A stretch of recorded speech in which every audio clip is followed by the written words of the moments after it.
Fala galera, tudo no final deste ano. E eu tô aqui de novo para te explicar tudo o que você precisa saber de essencial para a sua prova. Falando aqui naquela parte da geometria plana, tem uma coisa muito importante que eu preciso te mostrar, que é o seguinte: presta atenção, o paralelismo de retas.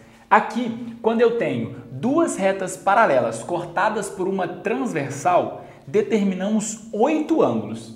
Chamamos de correspondente os ângulos que estão na mesma posição em relação às paralelas. Eles são congruentes. Para a gente começar, duas retas cortadas por uma transversal. Ó, formei 8 ângulos, certo? 4 aqui, 4 aqui.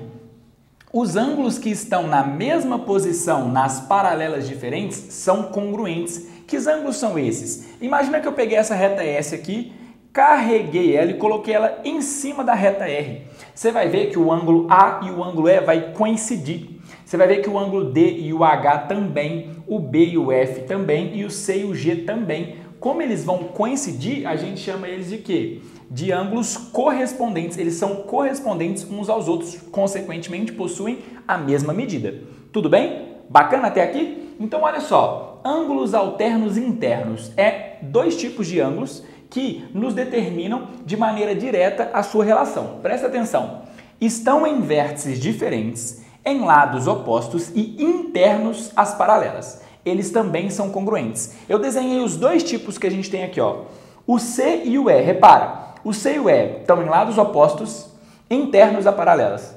Eles são o quê? Congruentes. O B e o H, internos, lados opostos, ou seja, alternos internos. Se eles alternarem os lados e estiverem do lado de dentro, eles são o quê? Congruentes. Lembra o que é congruente? Congruente possuem a mesma medida. Então, eles possuem a mesma medida. E e C possuem a mesma medida, B e H possuem a mesma medida.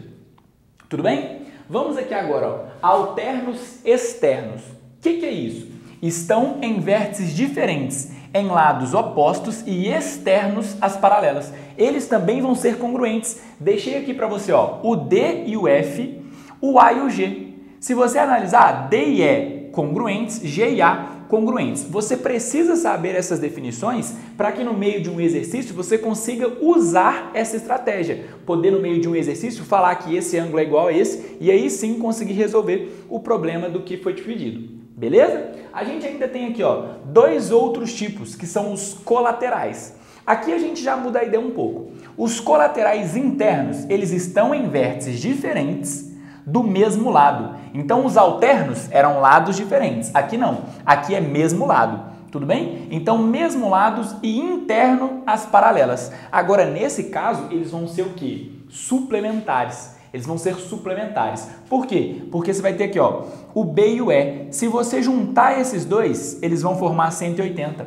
O H e o C, se você juntar esses dois, eles também vão formar 180. Tranquilo? Bacana? Além disso, eu tenho os colaterais externos. Eles estão em vértices diferentes, no mesmo lado e externos às paralelas. Olha aqui, G e D, A e F. Eles são o quê? Eles são aí alternos, ou melhor, colaterais, estão externos às paralelas, certo? E eles juntos vão ter a mesma ideia que a gente fez aqui, ó. Eu posso colocar, que eu não tinha colocado ainda, o A mais o F aqui, ó. O A mais o F. Eles formam 180 graus, beleza? E ainda tem aqui, ó, o G e o D. Eu vou colocar aqui de outra cor. G mais D também formam o quê? 180 graus. Então, a gente tem a seguinte regra para você entender sobre esses ângulos. Quando eles são alternos, internos ou externos, eles vão ser o quê?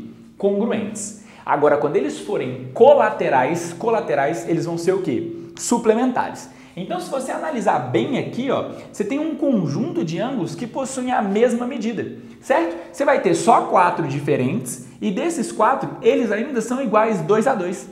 Então, na verdade, você tem aí apenas 2 medidas de ângulos para descobrir. O D é igual ao B, oposto pelo vértice, o H é igual ao F. Então, esses quatro, verde, roxo, são todos com a mesma medida.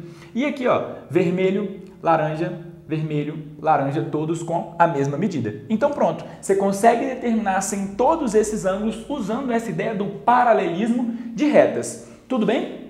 No mais, não esquece, pegar bastante atividade, treinar isso, entender como isso funciona no exercício e pronto, aplicar na hora da sua prova. No mais, você já sabe, a gente se encontra lá na nossa próxima aula. Valeu!